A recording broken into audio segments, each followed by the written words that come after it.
The fog rolled in thick off the Atlantic, veiling the horizon in a haze that blurred sea from sky.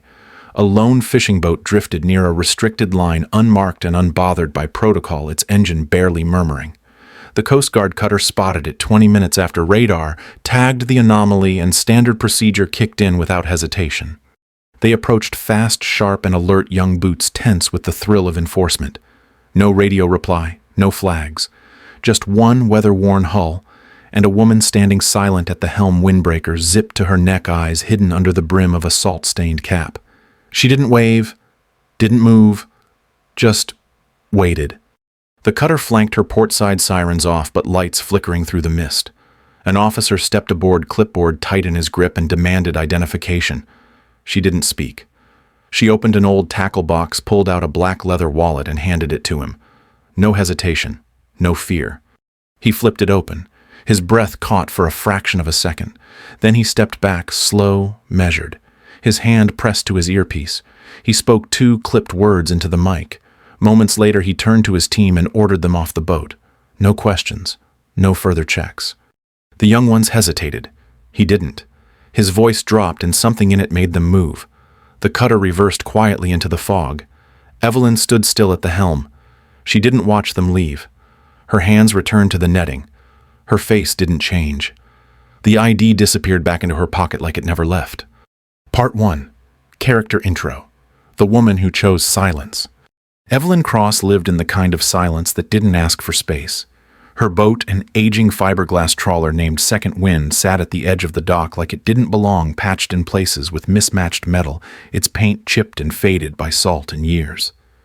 No one ever saw her tie it up or bring in supplies, but somehow it was always stocked and seaworthy. She kept her head down at the harbor, always in the same gray cap, always paying in cash. Her clothes were practical and forgettable, like the uniform of someone who needed no attention. Canvas pants, old boots, a windbreaker stained with fish and oil and time. People at the dock said she used to be Navy, maybe a mechanic, maybe something higher. No one knew for sure because Evelyn didn't tell stories, and when others did, she didn't correct them. She worked alone, cleaned her own catch, and disappeared before the bars got loud. There was something sharp about the way she moved, not in speed but in precision. She tied knots like someone who had been trained to rely on rope when lives depended on it. Her boat's tools were arranged with military care, and even the rust seemed to respect her discipline. No one ever saw her smile, but she wasn't unkind. She just didn't linger. Kids left her alone. The old-timers gave her space. The younger fishermen watched her with a mix of respect and unease, like they knew there was a reason not to push. Her eyes were the only part of her that ever really spoke. Steady, unreadable, always scanning. They didn't look tired. They looked trained. People said she'd been out there alone for years, and she had that calm you only earn from surviving things you don't talk about. Sometimes at night, her boat would slip out of the harbor with no lights and return just before sunrise. No one questioned it. No one asked where she went. Evelyn Cross belonged to that slim space between visible and forgotten, and she seemed perfectly fine staying there. Part 2. Setting. A ghost among fishermen. The harbor sat low in the cradle of a quiet Maine town where salt hung in the air, and everything moved like it had all the time in the world. Weathered shacks leaned into one another along the waterfront, their wood faded to the same gray as the overcast sky. Lobster traps stacked in uneven towers, buoys bobbed gently along the piers, and old men in rubber boots drank coffee from paper cups before sunrise. Every morning began the same. The tide rolled in slow tugging gently at the boats tied to their moorings. Engines rumbled to life one by one, puffing out clouds of diesel into the cold air, while gulls wheeled overhead like they were keeping time. It wasn't a place for ambition. It was a place for habit. The kind of harbor where you could live your whole life hauling nets and never once be asked what you left behind. The water didn't care who you used to be, only that you could read the sky and handle a line when the wind came in sharp. The town just past the docks was small, its storefronts faded but open. A diner, a post office, 2 bars that rotated, which one stayed open later depending on who was winning at pool. The locals knew each other by car, by dog, by the sound of boots on gravel. But they didn't pry. Not in this place. Evelyn's boat always docked at the edge near the slips no one liked to take. It rocked just a little harder, there caught more wind off the open water, but she never moved it. Her routines were invisible but exact. Fuel on Tuesday. Ice every other Friday. No radio chatter. No friendly waves. Some said she preferred it that way. Others said she was just used to not being asked anything. Either way, the harbor adjusted around her. People left her space just like they did with the bait barrels and the crab pots. Necessary quiet and not something you messed with. When the fog rolled in thick, the harbor changed. Sounds muffled. Shapes vanished.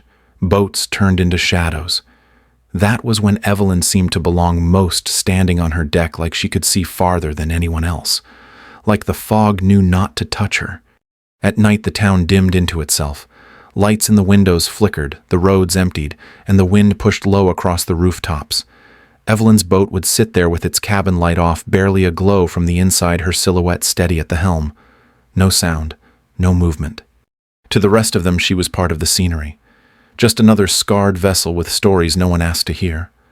But the harbor, the fog, the quiet, those things seemed to fold around her like they recognized something familiar. Like they knew she wasn't just there. She was hiding in plain sight. Part 3. Conflict 3.1. When Ghosts Whisper. The tablet blinked once from beneath the bunk, a faint pulse like a heartbeat long forgotten. Evelyn froze her hand still on the fishing knife she had just cleaned. The signal was weak, buried in a channel she hadn't logged into in years, a frequency too specific to be random. She reached for it slowly, the way someone might lift a stone they know hides something alive. The screen lit up with a login she hadn't used since the day she disappeared. No pings, no voice, just a single file marked with a coded timestamp and a symbol that didn't belong in civilian hands. Her thumb hovered over the file for a moment, not in fear, but in calculation. She didn't want to open it, but she knew she would. The silence outside the cabin pressed closer, like the sea itself was holding its breath. When the footage played, it was grainy, pulled from an overhead drone. A compound tucked against a rocky slope, figures moving in and out under infrared. She scanned the frame, her pulse steady until she saw the corner of the screen. A silhouette moved against the wall, slow, deliberate, not standing out to the untrained eye. But Evelyn saw it. Not the face. The way the figure moved. The way the elbow angled in. And then the patch. A triangle, dark, clean, stitched onto a jacket just like the ones they used to wear. Her stomach didn't drop. Her breath didn't catch. She just leaned in closer and paused the frame. The insignia hadn't been used in over a decade. Not since her last mission. Not since the shutdown. No one was supposed to have it. No one was supposed to be alive to wear it. And yet there it was, worn by someone who moved like they knew exactly how to avoid detection, like they'd been trained by the same people who trained her. Evelyn didn't blink. She ran a search through the metadata, found a location marker embedded behind a scrambled tag. The timestamp was 5 days old. That was recent. Too recent for a ghost. She shut the tablet and sat still for a long time, her hand resting on the side panel where she'd hidden the field case. There were 100 reasons to stay out of it. None of them mattered. Someone had pulled the signal. Someone had used the call sign again. And whoever they were, they knew she'd see it. 3.2. They used her name. Evelyn spread the files across the galley table, each document stripped from a secured channel she wasn't supposed to access anymore. The names listed weren't hers, but the details were. The movements matched her old patterns, the aliases came from her retired protocols, and the border crossings used ID routes she had buried years ago. The photos were worse. Grainy captures of a woman with her build, her posture, sometimes even her eyes caught just enough to make someone believe. Someone had stitched together a version of her. Not perfectly, but close enough to fool any command who hadn't seen her in years. She traced the activity logs. The timeline was deliberate, not random. There were clean entries placed at just the right intervals to mimic her habits. Cash withdrawals from places she had once used. Dock rentals under fake names she had once created. Everything looked like a ghost trying to stay invisible. But ghosts didn't leave a trail. This was staged. A replica designed to appear just real enough to pull someone in, or to justify something darker. She felt it in her spine. This wasn't about her skills. It was about her legend. Someone had resurrected her reputation and weaponized it. They had made her into a shield, a cover identity for something she had never signed off on, and now that it had been used in active missions, that ghost was killing with her fingerprints. Her breath stayed steady, but her knuckles whitened against the edge of the table. She had erased herself with purpose. She had bled to walk away clean, and now they were using what she gave up to do what she never would. There was no flag on the file, no command seal, which meant it wasn't rogue. It was worse. It was sanctioned by someone who knew how to hide authorizations, someone who had enough access to reassemble the architecture of a dead operative. She leaned back and looked at the cabin walls. Nothing had changed, but the room suddenly felt smaller, like it knew. She was never meant to be a myth. She became one because she outlasted what couldn't be explained, and now someone was copying the shape of that myth without understanding what made it real. Her name wasn't on any of the files, not in text, but she could hear it in every detail. Whoever pulled this off didn't just borrow her tactics. They dragged her identity through every doorway she had locked behind her, and now it was opening them again. Evelyn closed the files one by one. Her silence wasn't shaken, but something sharp had returned behind her eyes. This wasn't a call for help. It was a test. And if they were testing for ghosts, they were about to find out what it meant to awaken one. Part 4. Inner emotion. Not just data. A soul. The wind outside had picked up, tapping gently against the cabin walls like it was waiting for her to respond. Evelyn sat with the files closed in front of her, but the silence inside her head was loud. Not chaotic. Just full. Full of names she didn't say out loud anymore. Full of places that didn't exist on paper. Full of one moment she couldn't forget. It had been a mountainside extraction, clean on paper, chaos on the ground. She remembered the flash of gunfire, the feel of gravel biting her palms, the weight of a teammate's vest in her hands as she pulled him out of the line. He didn't make it. His name was Keller. She never got to say goodbye, just carried the patch he dropped and walked out quiet. After that, she told herself she'd stay in until the next name got added. Then she stayed one more mission, then another. Then she started running logistics instead of entry, like maybe distance would keep her from bleeding. But distance only made her feel the damage slower, not less. Leaving wasn't brave. It was necessary. She knew too much had done too much, and trusted too little. So she picked a coast that didn't ask questions and started speaking only when she had to. She turned her silence into a boundary and wore it like armor. What haunted her wasn't the violence.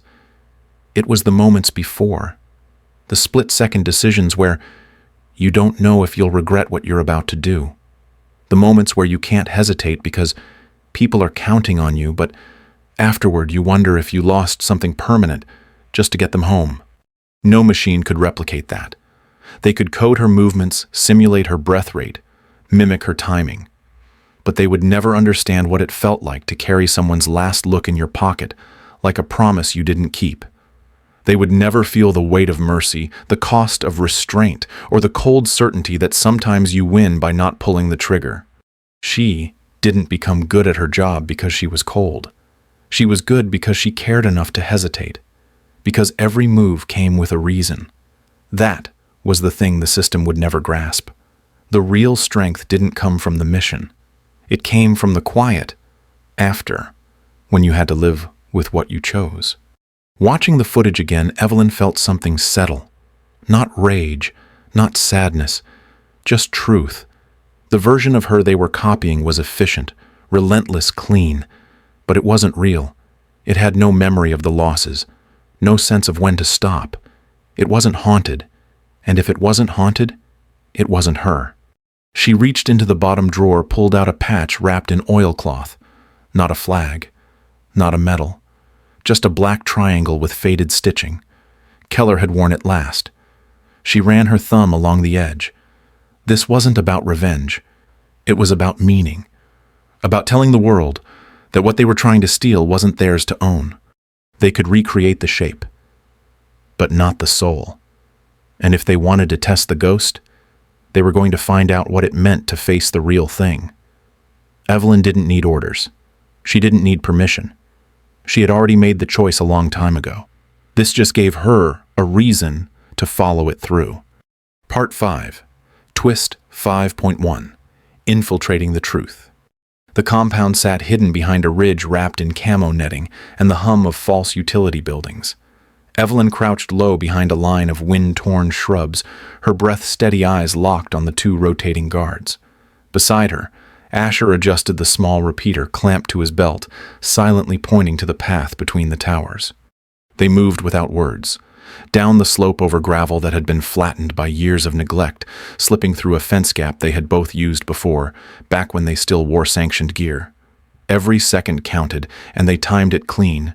12 steps, then down another 10, then flat. Inside the outer wall, the noise changed. It was quieter, more insulated, the kind of silence meant to hide things. They passed storage units and empty trailers stacked in deliberate disorder. The deeper they moved, the more Evelyn felt that low pull in her chest that always came just before something went wrong. The entrance was buried behind a generator shed unlocked. That alone made her pause. It wasn't carelessness. It was confidence. Whoever was inside didn't think anyone would come this far. That was their first mistake. They entered fast and flat, sweeping the corners by reflex. The hallway led to a central room lit by cool blue monitors. No guards, no chatter. Just machines clicking and screens flickering. Asher went straight to the main drive, but Evelyn stopped cold at the wall. Her face stared back at her from 6 different frames. Surveillance captures old mission stills, even one from a passport that should have been burned a decade ago. The files weren't archival. They were active. Real-time movement projections, behavioral overlays, psychological models, all labeled with variations of her name. They hadn't just used her identity. They had studied it, modeled it, rebuilt it line by line until it moved like her, thought like her. The maps on the screens weren't showing missions. They were charting behavior, anticipating decisions, creating echoes. Asher's voice came from across the room, low and clipped. He had found the uplink. It wasn't connected to any government channel. This was private, military adjacent but independently funded. Someone had gone off book. Evelyn stepped closer to one of the terminals. The cursor blinked over a command string named Osiris 3.1. She typed nothing. Just watched the last run cycle load. The screen filled with data points from her last known sighting. Someone had been watching since before the Coast Guard ever pulled alongside her boat. This wasn't about deception anymore. This was replication at scale. They weren't using her image to shield actions. They were building a version of her for deployment. A tool. A mask worn by something without a conscience. She backed away slowly. Not from fear, from calculation. The weight of what they'd done settled in her chest like a cold stone. They didn't just try to steal her name. They tried to automate it, strip it of choice, package it into obedience. Asher handed her a drive. It held enough to burn the whole network to ash. But it wasn't enough. Not yet. Evelyn looked once more at the screens, the looping footage of someone who moved like her but would never know why she turned left instead of right. That thing had no soul. And someone was trying to make it real. 5.2. The woman who fought herself. The door blew open with a clean mechanical force. No explosion. No warning. Just a shift in the air that told Evelyn something was already inside. She ducked low, rolled behind the server stack, hand on the sidearm she hadn't touched in years. Across the room, something moved with eerie precision. She saw the silhouette first. Same height, same gait, same left-hand reach toward cover like it had been trained in her bones. It stepped into the light, and for a second, Evelyn was looking at herself. Not a costume, not a look-alike. A mirror, with no breath. It didn't speak. It didn't need to. The way it moved, calculating every angle, told her what it was made for. But it was off. Too perfect. No hesitation, no flicker of doubt in the eyes. Just execution. Evelyn waited. 1 beat, then 2. It adjusted stance. That's when she saw the gap. It moved faster but not deeper. Not with weight. Not with choice. She launched forward, not aiming to kill but to disrupt. A low tackle shoulder in. The body was solid but too smooth. It didn't counter. It followed a response protocol. They hit the floor. Evelyn rolled, grabbed a flare rod from her belt, sparked it fast and hard. The thing reached to block, but it was a second late. She jammed the flare under its jaw, the magnesium igniting with a hiss and flash. Synthetic skin melted, the room filled with smoke and burning plastic. It flailed, striking wide. Her ribs took a hit, but she stayed grounded, pulled back, waited, watched. It staggered toward the console, not for escape, for override. It still thought it could win by controlling the system. Evelyn moved again, fast, close, unpredictable. A chair leg across the back of its knees dropped it. Not graceful, just human, just desperate. She yanked the core drive from her vest, threw it to Asher, and shouted with her eyes. He didn't ask, just lit the charge and counted down. The replica crawled toward her, face half gone, hands twitching like it wanted to understand what went wrong. Evelyn stepped close, her eyes steady. She didn't feel rage. She felt pity.